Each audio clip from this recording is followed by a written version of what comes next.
ഏത് കാര്യത്തിലും വിവാദമുണ്ടാക്കുക എന്ന ഇപ്പോഴത്തെ കോൺഗ്രസ് നേതൃത്വത്തിന്റെ നിലപാട് അവർക്ക് തന്നെ തിരിച്ചടിയാവുന്ന ഒരു കാഴ്ചയാണ് നാം ഇപ്പോൾ കാണുന്നത്.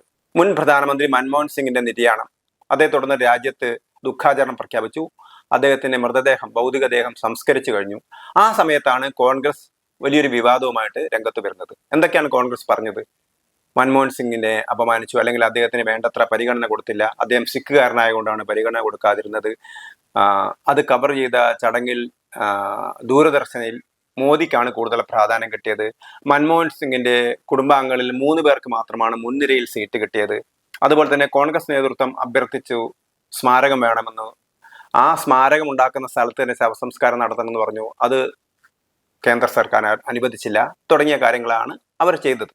ഇതേ തുടർന്നൊരു വർഗീയ രീതിയിൽ ചിന്തിപ്പിക്കാൻ വേണ്ടി, അല്ലെങ്കിൽ ഒരു സമുദായത്തെ, സിഖ് സമുദായത്തെ കേന്ദ്ര സർക്കാരിനെതിരെ തിരിച്ചുവിടാൻ വേണ്ടിയുള്ള ഒരു ശ്രമങ്ങളും അവർ നടത്തി. യഥാർത്ഥത്തിൽ സിഖുകാരോട് ഏറ്റവും അധികം അന്യായം കാണിച്ചത് കോൺഗ്രസ് ആണ്. 1984 ഇന്ദിരാഗാന്ധി വധിക്കപ്പെട്ടതിനെ തുടർന്ന് പ്രമുഖ നേതാക്കന്മാരുടെ, കോൺഗ്രസ് നേതാക്കന്മാരുടെ നേതൃത്വത്തിലാണ് സിഖുകാരെ കൂട്ടക്കൊല ചെയ്തത്. ആയിരക്കണക്കിന് സിഖുകാരാണ് ഡൽഹിയിലും പരിസര പ്രദേശങ്ങളായിട്ട്. ആ ഡൽഹിയിലെ സിഖ് കൂട്ടക്കൊല ഇന്ത്യ ചരിത്രത്തിലെ ഒരിക്കലും നമുക്ക് മാച്ച് കളയാൻ പറ്റാത്ത കറയാണ്. ഇവിടെ യഥാർത്ഥത്തിൽ മൻമോഹൻ സിംഗിനോട് കാണിച്ചത് രാഷ്ട്രീയമായി അവഗണന കാണിച്ചു എന്ന് പറഞ്ഞാൽ തന്നെ, അല്ലെങ്കിൽ അദ്ദേഹം കോൺഗ്രസ്സുകാരനായതുകൊണ്ട് അവഗണന കാണിച്ചു എന്ന് പറഞ്ഞാൽ തന്നെ അതിനകത്തൊരു വലിയൊരു പ്രശ്നമില്ലായിരുന്നു. കാരണം അത് പരിഹരിക്കാൻ പറ്റുന്നൊരു പ്രശ്നമായിരുന്നു. പക്ഷെ ഒരു മതത്തിന്റെ പേര് അതിനകത്തേക്ക് വലിച്ചിഴക്കിയാണ് ഇപ്പോഴത്തെ കോൺഗ്രസ് നേതൃത്വം ചെയ്തത്. പക്ഷെ ഇങ്ങനെയൊക്കെ ചെയ്യുന്ന സമയത്ത് അവർ യഥാർത്ഥത്തിൽ എന്തൊക്കെയാണോ കോൺഗ്രസ്സുകാർ ചെയ്തിരുന്നത്, അല്ല അവരുടെ ചെയ്തികൾ എന്തായിരുന്നു, അത് പുറത്തു വരികയാണ് ചെയ്തത്. ഏതൊരാൾ മരിച്ചാലും, ഏതൊരു പ്രമുഖ വ്യക്തിയായാലും സാധാരണക്കാരനായാലും ആരും ആ സമയത്ത് അദ്ദേഹത്തോട് എന്തെങ്കിലും എതിർപ്പുണ്ടെങ്കിൽ അത് പുറത്തു പറയാറില്ല. ഇപ്പൊ മൻമോഹൻ സിംഗിനോട് രാഷ്ട്രീയമായിട്ടും അല്ലെങ്കിൽ അദ്ദേഹത്തിന്റെ ഭരണപരമായിട്ടും അദ്ദേഹത്തിന്റെ നിലപാടുകളോടും വിയോജിപ്പുള്ള ഒരുപാട് ആളുകൾ ഇന്ത്യയിലുണ്ട്. അതേസമയത്ത് അംഗീകരിക്കുന്ന കാര്യങ്ങൾ ആളുകളുണ്ട്. പക്ഷെ പോസിറ്റീവായ കാര്യങ്ങൾ മാത്രമേ നമ്മൾ മരിക്കുന്ന സമയത്ത് പറയാറുള്ളൂ.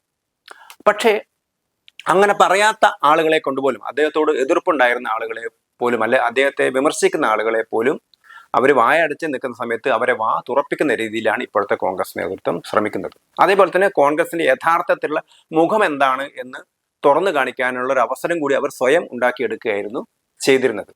2013 കേന്ദ്രത്തിലെ കോൺഗ്രസ് നേതൃത്വത്തിലുള്ള മന്ത്രിസഭയാണ് ഡൽഹിയിലെ ഏകതാ സ്ഥൽ കോംപ്ലക്സിനകത്ത് രാഷ്ട്രീയ സ്മൃതി നിർമ്മിക്കാൻ വേണ്ടി തീരുമാനിച്ചത്. ഇതനുസരിച്ച് രാഷ്ട്രപതി, ഉപരാഷ്ട്രപതി, പ്രധാനമന്ത്രി, ഉപപ്രധാനമന്ത്രി, മുൻ പ്രധാനമന്ത്രിമാർ ഇവർക്കൊക്കെ അവിടെ സ്മാരകം പണിയുന്നു. പക്ഷെ ഇത് പ്രകാരം ആർക്കൊക്കെ സ്മാരകം പണിതിട്ടുണ്ട്? മുൻ പ്രധാനമന്ത്രി നരസിംഹറാവു 2004 അദ്ദേഹം മരിക്കുന്നത്. അദ്ദേഹത്തിന് സ്മാരകം പണിതോ? അദ്ദേഹത്തിന് മൃതദേഹം ഡൽഹിയിൽ അടക്കം ചെയ്യാൻ അനുവദിച്ചിരുന്നില്ല എന്നാണ് അദ്ദേഹത്തിന്റെ മകൻ പറഞ്ഞത്. അദ്ദേഹത്തിന്റെ മൃതദേഹം നേരെ ഹൈദരാബാദിലേക്ക്, എത്രയോ വർഷം ഡൽഹിയിൽ പ്രവർത്തിച്ച ആളാണ് നരസിംഹറാവു. ഡൽഹിയിലായിരുന്നു അദ്ദേഹത്തിന്റെ ആസ്ഥാനം, പ്രധാനമന്ത്രിയായിരുന്നു, മന്ത്രിയായിരുന്നു.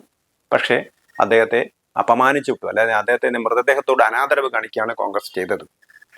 AICC ആസ്ഥാനത്തേക്ക് പോലും ആ മൃതദേഹം കയറ്റിയില്ല. ഇതേപോലെ തന്നെയാണ് മുൻ പ്രസിഡന്റ് പ്രണബ് മുഖർജിയോട് കാണിച്ചത്. പ്രണബ് മുഖർജിയുടെ മകൾ തന്നെ പറഞ്ഞു, ശർമിഷ്ഠ മുഖർജി പറയുന്നു, പ്രണബ് മുഖർജി മരിച്ചതിന് ശേഷം കോൺഗ്രസിന്റെ പ്രവർത്തക സമിതി യോഗം ചേർന്ന് അനുശോചനം പാസ്സാക്കിയില്ല. അപ്പം അതിനൊരു കോൺഗ്രസ് നേതാവ് പറഞ്ഞു അങ്ങനെ ഒരു കീഴ്വഴക്കമില്ലെന്നാണ് പറഞ്ഞത്. പക്ഷേ ശർമിഷ്ഠ മുഖർജി പറയുന്നു, മുൻ പ്രസിഡന്റ് KR നാരായണൻ മരിച്ച സമയത്ത് എൻ്റെ പിതാവാണ് അന്ന് കോൺഗ്രസിന്റെ വർക്കിംഗ് കമ്മിറ്റി വിളിച്ചുകൂട്ടിയ യോഗത്തിൽ അനുശോചന പ്രമേയം വായിച്ചത്.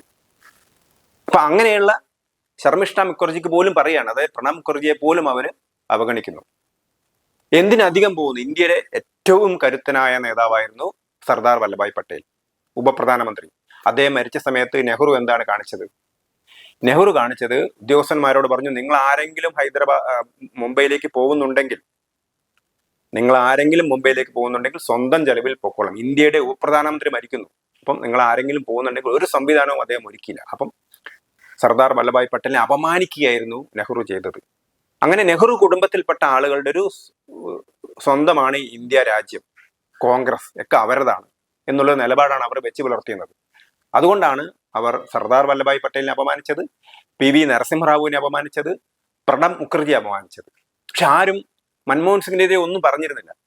മൻമോഹൻ സിംഗ് ആണ് ഇന്ത്യയിലെ ഉദാരവൽക്കരണ നയങ്ങളുടെ വക്താവ് എന്ന് പ്രകീർത്തിക്കുകയായിരുന്നു എല്ലാവരും ചെയ്തത്. അഭിപ്രായ വ്യത്യാസമുള്ള ആളുകൾ അങ്ങനെ പറഞ്ഞു. യഥാർത്ഥത്തിൽ ഇന്ത്യയുടെ ഉദാരവൽക്കരണ നയങ്ങൾ തുടങ്ങിയത് നരസിംഹറാവുവാണ്. നരസിംഹറാവുവിന്റെ കീഴിലെ മന്ത്രിസഭയിലെ ധനകാര്യമന്ത്രി മാത്രമായിരുന്നു മൻമോഹൻ സിംഗ്. അപ്പൊ ആ മൻമോഹൻ സിംഗ് നരസിംഹറാവുവിന്റെ അനുഗ്രഹാശിസ്സുകളോടുകൂടി അദ്ദേഹം ഞാൻ ശക്തമായി പിന്തുണയ്ക്കാം എന്നുള്ളത് കൊണ്ട് മാത്രമാണ് മൻമോഹൻ സിംഗിന് ഉദാരവൽക്കരണ നടപടികൾ തുടരാൻ കഴിഞ്ഞത്. പക്ഷെ അതൊന്നും ആരും പറയുന്ന ഒരു പതിവില്ല പൊതുവെ. കാരണം ഒരാൾ മരിച്ച സമയത്ത് അദ്ദേഹത്തെ പ്രകീർത്തിക്കുകയാണ് ചെയ്യുന്നത്. പക്ഷേ ഈ ഒരു കോൺഗ്രസ് നേതൃത്വം ഇത്തരത്തിലുള്ള വാദഗതികൾ പുറത്തിട്ടതോടുകൂടി ഇതൊരു ചർച്ചാ വിഷയമായിരിക്കണം. യഥാർത്ഥത്തിൽ നരസിംഹറാവു ആരായിരുന്നു, അദ്ദേഹത്തിന്റെ മഹത്വം അംഗീകരിക്കാൻ കോൺഗ്രസ് തയ്യാറായില്ല. മൻമോഹൻ സിംഗിനോട് വിയോജിപ്പുള്ള പലരും ഉണ്ട്. പക്ഷെ മൻമോഹൻ സിംഗ് ഒരു ഉദ്യോഗസ്ഥ മേധാവിയായിരുന്നു, അല്ലെങ്കിൽ ഒരു അക്കാഡമിഷ്യൻ ആയിരുന്നു. അദ്ദേഹം ഒരിക്കൽ പോലും ലോക്സഭയിൽ പോലും മത്സരിച്ച് ജയിക്കാൻ കഴിയാത്ത ഒരാളാണ്. പക്ഷെ അദ്ദേഹം നെഹ്റു കുടുംബത്തിന്റെ അല്ലെങ്കിൽ സോണിയയുടെ ഒക്കെ ഒരു വിദേശ രാഷ്ട്ര തലവന്മാരെയൊക്കെ കാണുന്ന സമയത്ത് ഇന്ത്യ അപമാനിക്കുന്ന രീതിയിൽ, കാരണം ഇന്ത്യൻ പ്രധാനമന്ത്രി കാണുന്നതിന് മുമ്പ് ആര് കാണുന്നു? സോണിയാഗാന്ധി കാണുന്നു. അപ്പൊ സോണിയാഗാന്ധി ഒരു പ്രധാനമന്ത്രിയുടെ റോൾ വഹിക്കുകയായിരുന്നു. അതിന്റെ ഒരു നിഴലായിട്ട് മാത്രമാണ് മൻമോഹൻ സിംഗ് നിന്നത്. അപ്പൊ ഇതൊന്നും ആരും ഈ സമയത്ത് പറഞ്ഞിരുന്നില്ല. പക്ഷെ ആ കഥകളൊക്കെ ഇപ്പൊ പുറത്തു വരികയാണ്. വിനയ് സേനാപതി എഴുതിയ നരസിംഹറാവുവിന്റെ ബയോഗ്രഫി ദ ഹാഫ് ലൈൻ എന്ന ഇതിനകത്ത് വ്യക്തമായിട്ട് നരസിംഹറാവുവിനെ അപമാനിച്ച കഥ പുറത്തു പറയുന്നുണ്ട്. അതുപോലെ തന്നെ അദ്ദേഹത്തിന്റെ മകൻ സുഭാഷ്, അദ്ദേഹം പരസ്യമായിട്ട് പറഞ്ഞു എന്റെ അച്ഛനെ അപമാനിക്കുകയായിരുന്നു കോൺഗ്രസിനെ നേതൃത്വം ചെയ്തത്. ശർമിഷ്ഠ മുഖർജി പറഞ്ഞു എന്റെ അച്ഛനെ അപമാനിക്കുകയായിരുന്നു, പ്രണബ് മുഖർജി അപമാനിക്കുകയായിരുന്നു കോൺഗ്രസിനെ നേതൃത്വം ചെയ്തത്. അപ്പൊ ഇപ്പോഴത്തെ കോൺഗ്രസ് നേതൃത്വം നെഹ്റു കുടുംബത്തിന്റെ ഇതൊക്കെ തങ്ങളുടെ സ്വന്തമാണ് എന്ന് കരുതുന്നു. അതുകൊണ്ടാണ് അവർ ഇത്തരത്തിൽ മൻമോഹൻ സിംഗിന്റെ പേര് വരെ വലിച്ചഴിച്ചുകൊണ്ട് മതപരമായ വിവേചനത്തിൻ്റെതായ ഒരു ചിന്ത, ആ വിഷലിപ്തമായ ചിന്ത ആളുകളുടെ ഇടയിലേക്ക് വലിച്ചഴിച്ചുകൊണ്ട് കോൺഗ്രസ് നേതൃത്വം മൻമോഹൻ സിംഗിനെ അപമാനിച്ചു തുടങ്ങിയ കഥകൾ പറയുന്നത്. ഏതായാലും കേന്ദ്ര സർക്കാർ മൻമോഹൻ സിംഗിനോട് അനാദരവ് കാണിച്ചു എന്ന അപക്വമായ പ്രസ്താവന പക്ഷെ കോൺഗ്രസിന്റെ യഥാർത്ഥ ഉള്ളുകളികൾ, കോൺഗ്രസിലുള്ള ദേശീയ നേതാക്കളോടും പ്രധാനമന്ത്രിമാരോടും ഉപപ്രധാനമന്ത്രിമാരോടും ഒക്കെ പ്രസിഡന്റുമാരോടും ഒക്കെ എന്താണ് കാണിച്ചത്? അവരുടെ മരണത്തിൽ പോലും അവരെ വെറുതെ വിടാൻ കോൺഗ്രസ് നേതൃത്വം തയ്യാറായിരുന്നില്ല എന്ന ആ ഒരു കാര്യം ഇതോടുകൂടി പുറത്തു വരികയാണ് ചെയ്തത്.